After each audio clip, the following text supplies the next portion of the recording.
Here are the specialty parts and tools that I bought to tackle this job.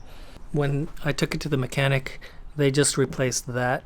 You know, it worked for a season. If you have any issues with your compressor and it sends metal particles throughout the system, there's a good chance that it's stuck in your condenser. It's supposed to filter and collect in this receiver dryer filter, I think. And then if you take that out, there's like this white desiccant bag in there. It turns black when it collects all the metal pieces. You can't really flush it out because all the refrigerant goes through these thin little lines. If you cut it in half, it's tiny little holes. I think if you look on Scotty Kilmer's videos, he tells you why you can't just flush it out.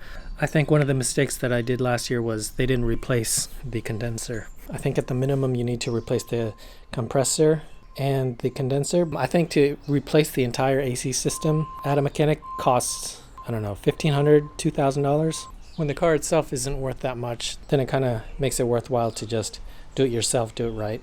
So what I did was I bought the GPD kit. It comes with the compressor, the evaporator core, the expansion valve, the condenser, some O-rings. I also bought new lines. This is the low and high pressure lines. I also bought Schrader valve removal tool, which came with some valves. Also bought this. It comes with extra Schrader valves, cores, and some caps, which looks like this already came with it, so I don't know if I need that. This compressor, the GPD kit, I bought the piston type. This is part number 6512653. It's the piston type. So originally, I think Honda made it, or whoever their outsourced company, they made it a scroll type, which is apparently the issue with the original AC compressors. They say that piston type is more reliable. So I don't know. GPD, they have both the scroll type and the piston type. So I decided I'm just gonna try out the piston type. I haven't seen many reviews. Some people asked about it online, but I haven't seen anybody actually install one of these piston types. So I decided why not try it for YouTube. Then what else? I got some Page 46 oil. I still have to look up exactly how much I need to add to the system because I think this comes pre-filled with some oil. I'm not sure if the condenser does or not, or if the evaporator does or not. While I'm in there, under the dash, replacing the evaporator core, I'm going to replace the cabin air filters just because I'm already in there and it's pretty easy to do. I think that's it for parts. Now, in terms of specialty tools, you've got the bucket to collect the radiator, the coolant. Those are a bunch of the plastic clips, which are like these things right here. A bunch of these, you tend to lose them. Just had those lying around from a previous job. Also, coolant. I know you're supposed to get Honda OEM, but I don't know. I'm just going to try it out. And that funnel for bleeding your coolant, I got that off of Amazon as well. It's like 18 bucks. You know, I try to buy local. I went to AutoZone, I went to Napa, and Napa had one actually in stock. And I asked them how much was it, and they were like, it's like $43 or $49. And I'm like, it's 18 bucks online. I'm trying to buy local, but I don't know, man. When it's more than double the price, it's just hard to justify. I decided because I'm gonna replace most of the hosing and most of the other components, I think the only pieces that will stay of the AC system, the only pieces that will stay in the car will be a couple lines of these hoses, because these two don't replace the entire all the hoses on the system. It's just a couple of the big ones, I guess. I don't know why they don't have the other parts. It's just a few lines, so that's why I just got Power Clean and Flush in a can. It's already compressed and it has the funnel, the little rubber thing to push up against the hose to flush it out. So I figured, you know, that's enough for just getting the couple pieces of hoses that remain in the car. Okay, so I got everything set up, ready to go here. First, you're going to want to get the current AC system evacuated, get all the refrigerant out. The easiest way I would say to do it is just go to the garage and have them do it. I live in New York. I was quoted about $75 to evacuate the system. And so just get it done at the mechanic if you don't have the tools.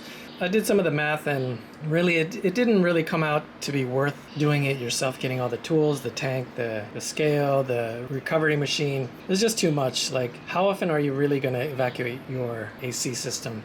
I would say just go ahead and just take it to the garage and get it evacuated so you can start taking apart the system and replacing parts. So we are now ready to go. The system is evacuated. Overall, what I'm going to do is remove the bumper, remove the radiator. Yeah, I don't know when the last time that has been done. So I'm just going to go ahead and bleed the coolant system. And when you take out the radiator and the condenser, it's just going to open up this entire front so we can get to the compressor very easily.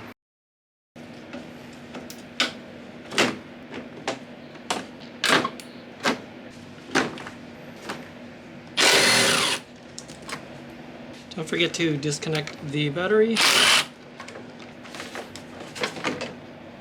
And I'm going to put this back just so I don't lose it. These are Phillips bolts. So there was one Phillips bolt there, and then also a plastic clip just right next to it. There's supposed to be 2 more plastic clips there, but mine didn't have it. I think, again, this has been in an accident, so I zip tied mine at some point. Supposed to be a plastic clip there. Let's see if that works. Yep.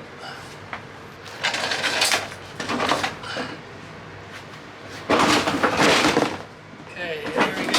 Of course. Okay, so don't forget to disconnect the fog lights. There we go. One on each side. Okay, so this is the inside of the bumper, and you can see the one screw or bolt goes there, and then the other plastic clip is for the fender liner. I guess you didn't really have to take that apart. And then you'll see these 2 are supposed to be bolts, I believe, but I am missing the entire part, so I just zip tied.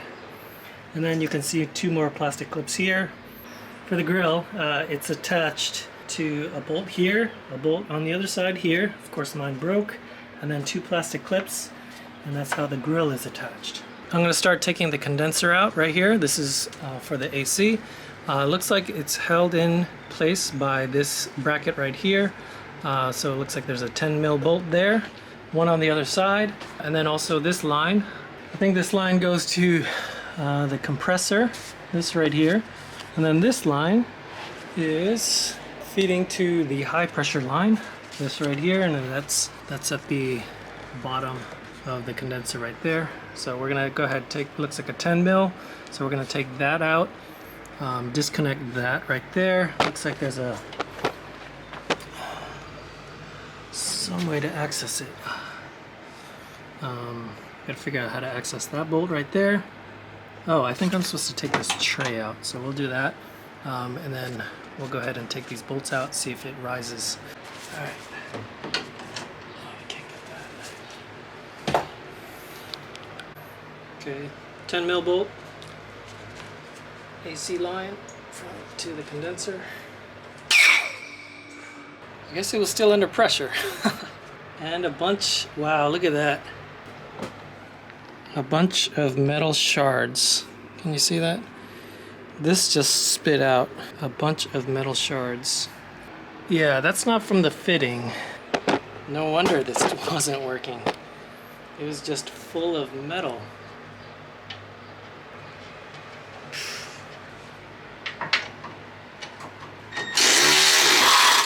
There's an issue with these ratchets.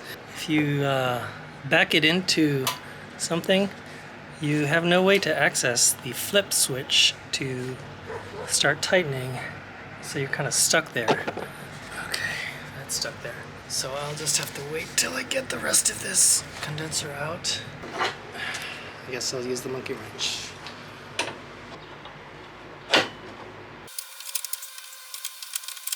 Okay, so I got these two side brackets off,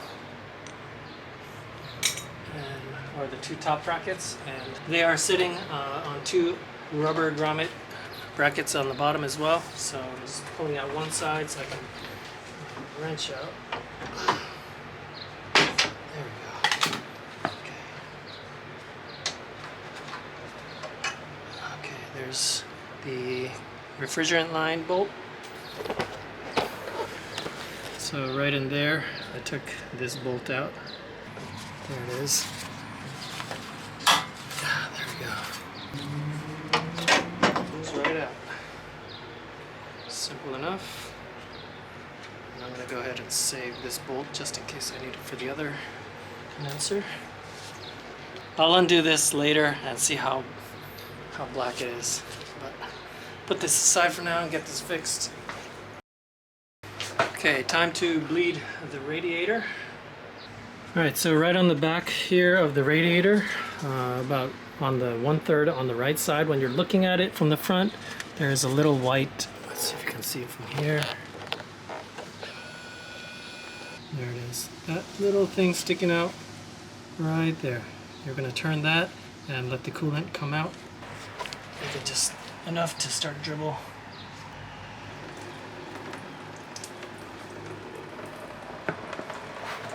So once you get that going, go ahead and open this up to let the air pressure open.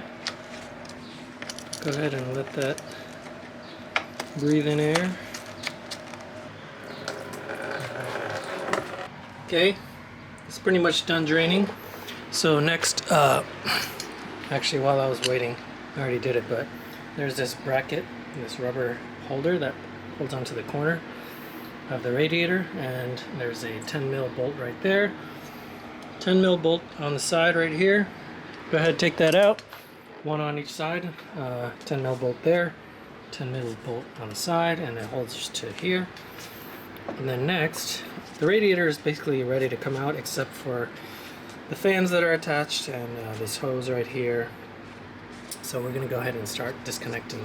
Okay, so first I'm going to take this expansion tank out, this little, so disconnect the hose that goes to the radiator cap right there first, and then there's a little 10 mil that holds at the top.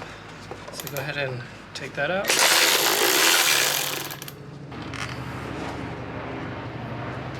And then once you take that bolt out at the top, just sitting in a little cradle at the bottom.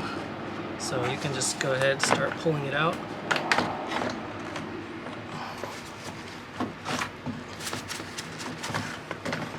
It sits on this cradle right here. Wow, that's, it got caked from my power steering fluid that leaked. Looks like whatever shade tree mechanic filled this up with green coolant. I think it's supposed to be blue for Honda. Doesn't really matter as long as it's the right chemicals in there. For this one I got a couple bottles of, I think, Xerox from Valvoline, and what they said was there's no difference in chemicals between the red, the blue and the green at least. It's just different colors, different dyes to match the OEM fluid, but basically the chemicals are exactly the same between the red and the, the blue and the green. Okay, two 10 mil bolts for the radiator fan. Or sorry, this is the AC fan. It's on the passenger side. And also, don't forget to disconnect this electrical connector at the top.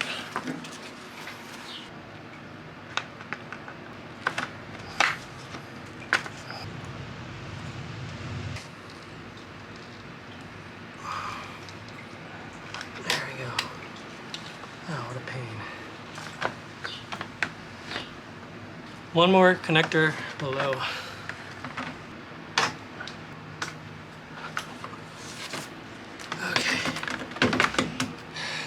Okay, so there's a connection that connects to here. I don't think it's even going to this fan, it's just tethered to that. So this is the condenser fan, two 10 mil bolts at the top, one connector at the top, and then one tether to the bottom. Okay, rotating to the radiator side.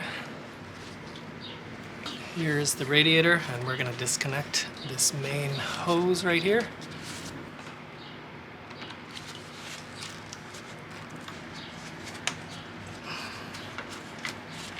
Just move it off. There we go. Looks like we have two more 10 mil bolts right here for the radiator fan. Okay, so I'm noticing there's a bunch of connectors. There's one right here, that one right there, this top hose I just disconnected. There's a bunch of connectors down there. Gotta get this big hose, these connectors. Looks like there's the temperature sensor right there. And we'll see if we can keep this fan attached.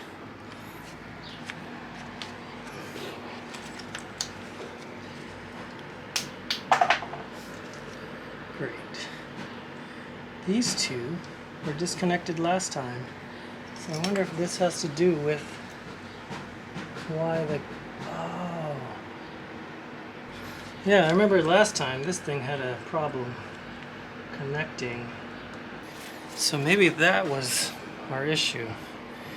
This connector actually came off before. And so this is a bare wire right here. And the problem with this AC system when I had it on was that it wasn't even turning on the compressor. I would turn on the AC button, but nothing would happen. I wouldn't hear it. So I think this may have been the issue actually. So we'll go ahead and fix that when we put everything back together. But for now, we're gonna go ahead and still replace everything because it's such a pain.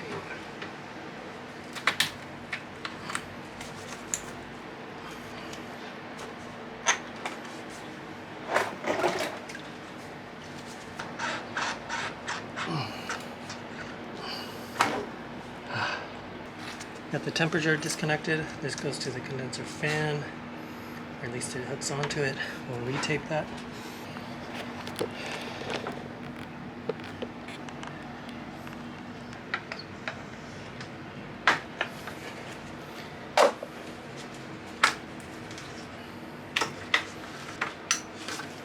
Okay. Will this come out? One more hose down there.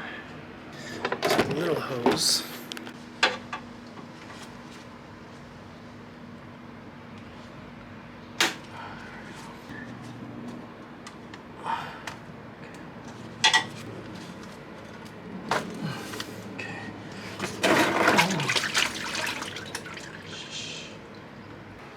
So it looks like the other end of that oil line is right there. So I got to disconnect that one as well.